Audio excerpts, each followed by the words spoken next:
ایک جملہ میں نے اپنے حضرت حافظ صاحب رضی اللہ تعالیٰ سے سنا. حضرت نقل فرماتے تھے حضرت حکیم الامت مولانا شوری صاحب تھانوی قدس اللہ تعالیٰ سے اللہ فرمایا کہ حضرت تھانوی تعالیٰ فرماتے تھے کہ جس نعمت کے اجزائے کثیرہ سے انسان فائدہ اٹھاتا ہو اس کے اجزائے قلیلہ کا احترام اور تحفظ اس کے لیے ضروری ہے، ورنہ وہ نعمت اس سے چھن جانے کا اندیشہ ہے. وہ نعمت اس سے چھن جانے کا اندیشہ ہے جس کے اجزائے کثیرہ سے فائدہ اٹھاتے ہو. مطلب کیا کہ جب وہ زیادہ ہوتی ہے تو فائدہ اٹھاتے ہو. کھانا ہے، پلیٹ بھری ہوئی ہے، وہ اس سے فائدہ اٹھا رہے ہو، کھا رہے ہو، تو اس کے جو اجزائے قلیلہ رہ گئے چھوٹے سے ان کو برباد کر دینا، یہ بعض اوقات اس اصل نعمت کے چھن جانے کا ذریعہ ہو جاتا ہے.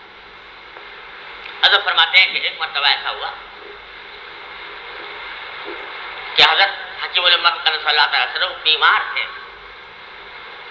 تھے تو پینے کے لیے دودھ لایا گیا.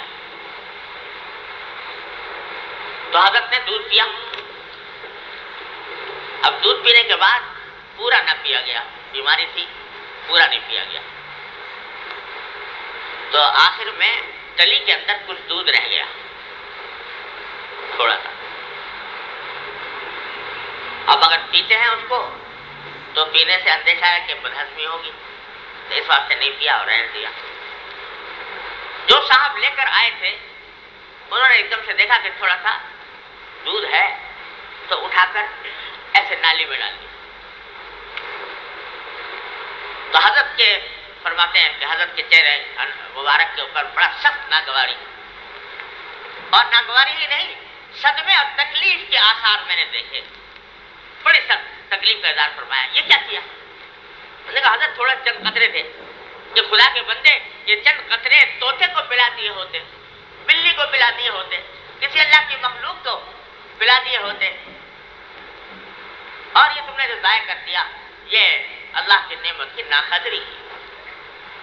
تو فرمایا کہ جس نعمت کے اجزائے کثیرہ سے انسان فائدہ اٹھاتا ہے اس کے اجزائے قلیلہ کا تحفظ، یہ ہے سنت کا طریقہ، اور اس کے خلاف کرنے سے اس نعمت کے چھن جانے کا اندیشہ. اللہ بچائے. تو جو نعمت بھی مل رہی ہے وہ اللہ تبارک و تعالیٰ کی عطا ہے، اس کی فکر کرو، اس کو صحیح مصرف میں استعمال کرنے کی کوشش کرو.